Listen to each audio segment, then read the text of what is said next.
Today we're going to talk about 3 levels of first aid or trauma kits when you go off-road.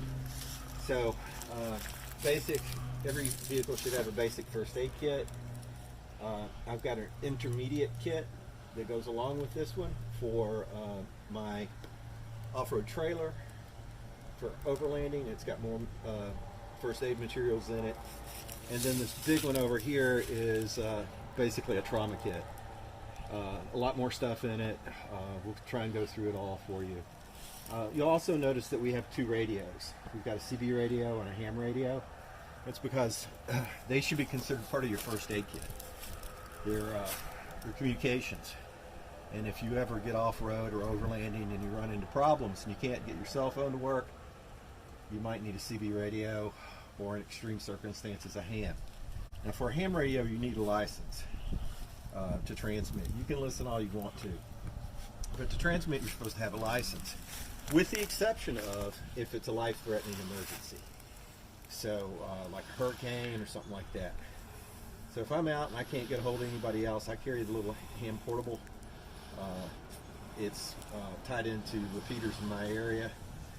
Just in the off chance that I don't have cell service and nobody's answering CB, if somebody's hurt really bad, let's say they were using a high lift jack and car came down and crushed a leg,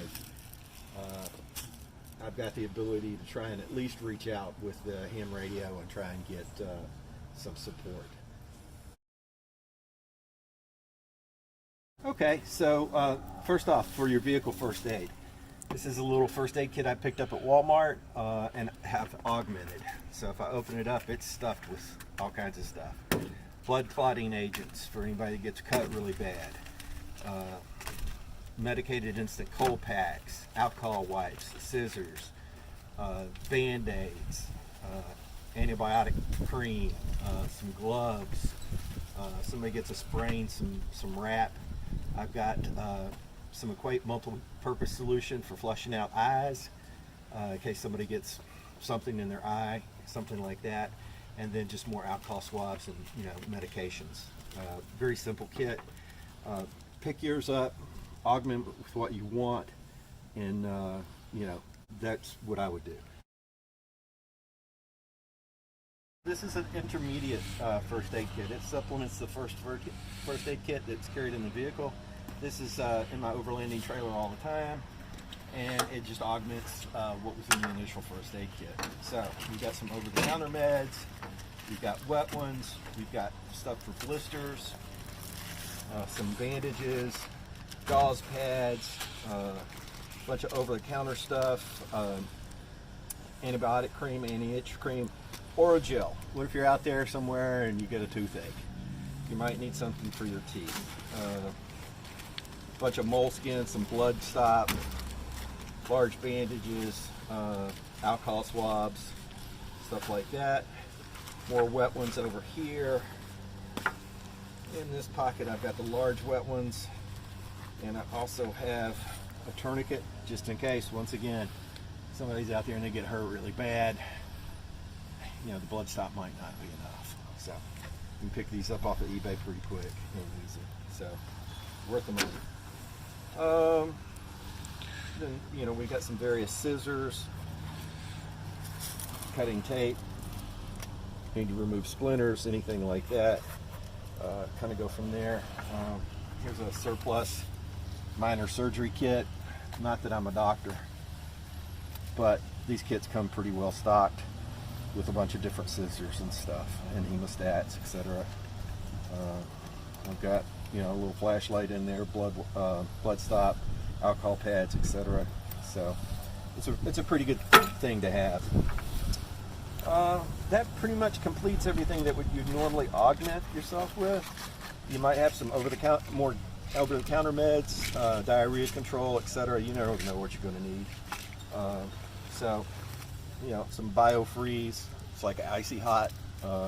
So muscle pain, strain, etc., etc. If you get a sprained ankle, you can use a wrap, etc. So that's what we use to basically augment our first aid kit for short overlanding trips. This stays in the overlanding trailer all the time. And you've got it stocked pretty much. So tailor it to your needs. You know, if you need to carry prescription meds with you, keep some extra ones out there. If you know you need a particular type of over-the-counter med, you know, take that with you. It can't hurt. This stuff's pretty cheap, and it's it's better to have it and not need it than need it and not have it.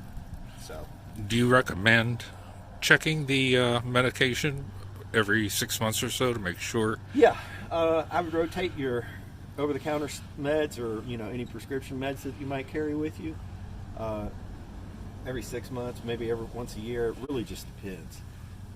Once again, the stuff's mostly pretty cheap. You know, there's everything: ibuprofen, Tylenol, if stool softener, if in case you're constipated. Okay, I think there's another one over here. It's got Gas X and anti-diarrheal medicine. So no big deal. Like I said, tailor it to you and your family's specific needs. All right, so this is our third level. It's a U.S. Army medic bag. It's got 3 compartments in it. It compresses. You can get a lot of stuff in here. So let's open it up, see what we've got. I ain't been in this thing in at least 6 months. So we carry this for extended travel. We're going to go camping or something like that. We augment, once again, the first and second level of first aid with what we've got here. And this is a really neat bag. So they open up.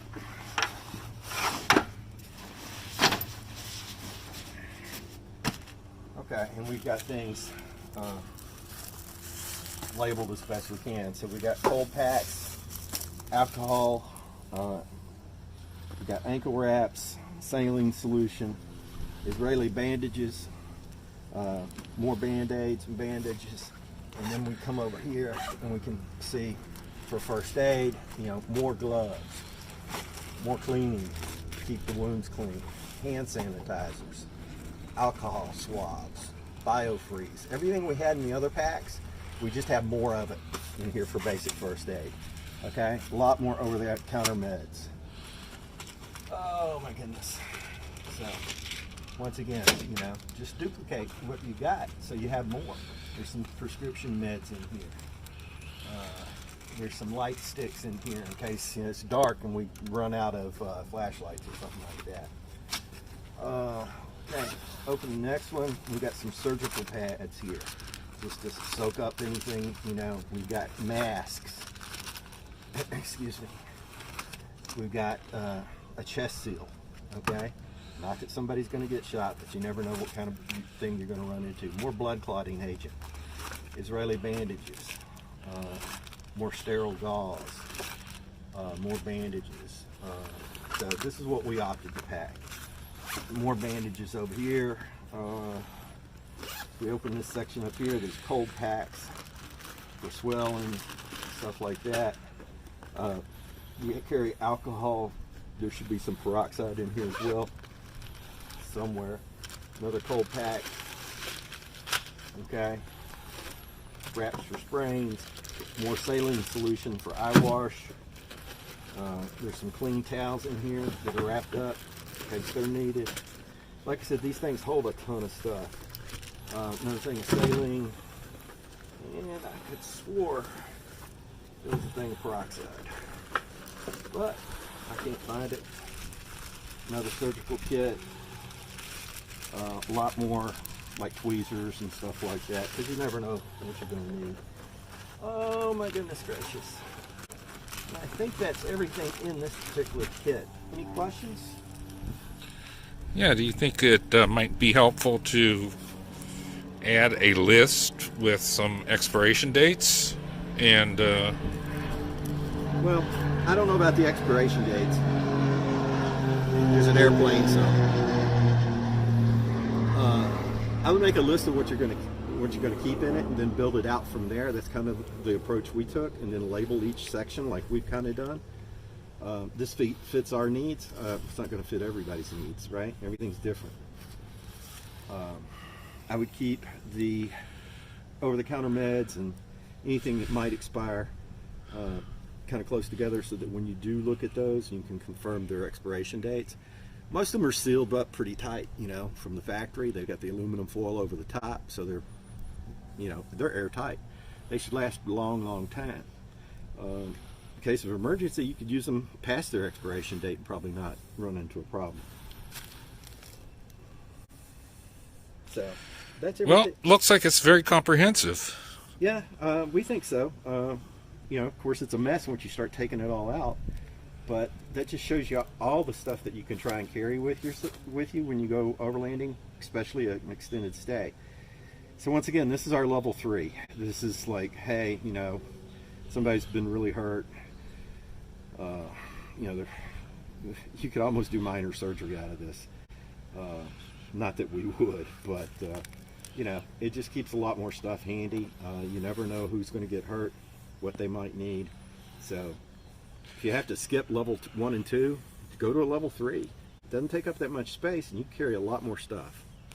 That's good advice, and I believe that our subscribers should like, subscribe, and hit that notification bell. Yeah, I agree. Thanks everybody for watching.